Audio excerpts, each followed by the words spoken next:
امام حسین پر رو لینے سے ہم کہیں بھی نہیں پہنچ سکتے، چونکہ امام اگر صرف رونا مانگتے یا بیویوں کو صرف رونا چاہیے ہوتا، رونے کے لیے اتنا مہنگا کام نہیں کرنا پڑتا عزیزان، سستے میں بھی رونا ہو سکتا تھا. لیکن یہ جو سب کچھ پیش کیا یہ کسی اور مقصد کے لیے پیش کیا تھا. رونا اس کا حصہ ہے، یہ رونا احساسات کا رونا نہیں ہے، مقصد کا رونا ہے. مقصد کے رونے میں پیغام ہوتا ہے، مقصد کے رونے میں ایک جہت ہوتی ہے، مقصد کے رونے کا ایک نتیجہ ہوتا ہے. جب گریہ کرتا ہے انسان کو رونا آتا ہے تو اس رونے سے انسان کو ایک جہت مل جاتی ہے. آج ہم سنیں یہ واقعات شام غریبہ کے، اور پھر جہت اپنی اسی شام اپنے لیے معین کر لیں عزیزان. مرحوم شیخ مفید رحمۃ اللہ علیہ نے مقتل مکمل تحریر فرمایا ہے. ہم اس کے ابتدائی شب عاشور تک کے مطالب ملاحظہ کیے ہیں. میں ایک دو روایات شام غریبہ کی اس مقتل سے آپ کے لیے عرض کرتا ہوں. امام عصر اجل اللہ تعالی فرج و شریف فرماتے ہیں ذاکرین مجلس کہ جب آپ میری جد کے مصائب بیان کریں تو میری جد کا وداع ضرور بیان کیا کریں. معلوم نہیں اس وداع میں امام عصر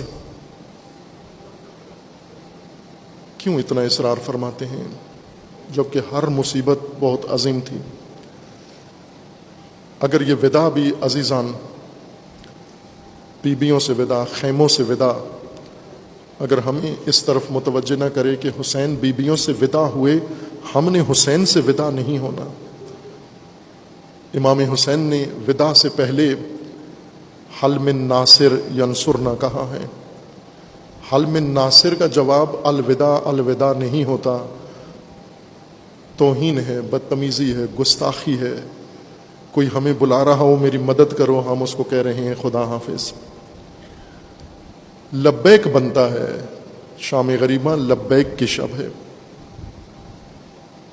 سید الشہداء علیہ الصلوۃ والسلام مرحوم شیخ مفید کی روایت کے مطابق جب تمام انصار و بنو ہاشم شہید ہو گئے، فقط 3 فرد بچے، جن میں سے ظاہراً ایک بڑی عمر کے تھے اور 2 بچے تھے، اور امام چاہتے تھے یہ بچ جائیں، یہ نہ جائیں میدان میں، لیکن ان لعینوں نے ان کو بھی شہید کر دیا.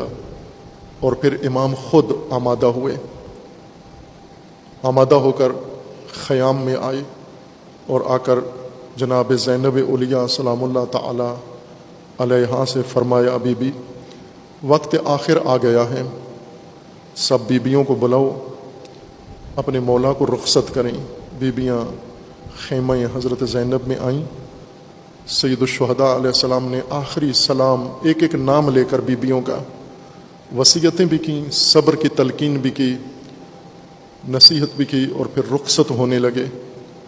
اور بیبیوں نے رونا شروع کیا، گریہ شروع کیا، چونکہ معلوم تھا یہ آخری زیارت ہے، امام حسین علیہ السلام کی آخری زیارت ہے. آداب بجا لا کر بیبیوں نے اس گریہ و بکا میں امام کو رخصت کیا. وہ نصیحتیں امام کی رخصت کے وقت لکھی ہیں، وقت کی قلت کی وجہ سے میں نہیں عرض کر رہا. امام خیمے سے باہر آئے اور اپنے گھوڑے پر بیٹھنے کا وقت آ گیا. جب امام گھوڑے کے قریب آئے تو معمول کی طرح جس وقت امام سوار ہوتے تھے آج وہ منظر نہیں ہے. امام دائیں بائیں دیکھتے ہیں، سوار کرنے والا کوئی بھی نہیں ہے. یہ پہلا وقت ہے امام حسین علیہ السلام کو، پہلی دفعہ خود سوار ہونا پڑا. نہ کسی نے گھوڑے کی رکاب تھامی ہوئی ہے، نہ کسی نے گھوڑے کی لگام تھامی ہوئی ہے.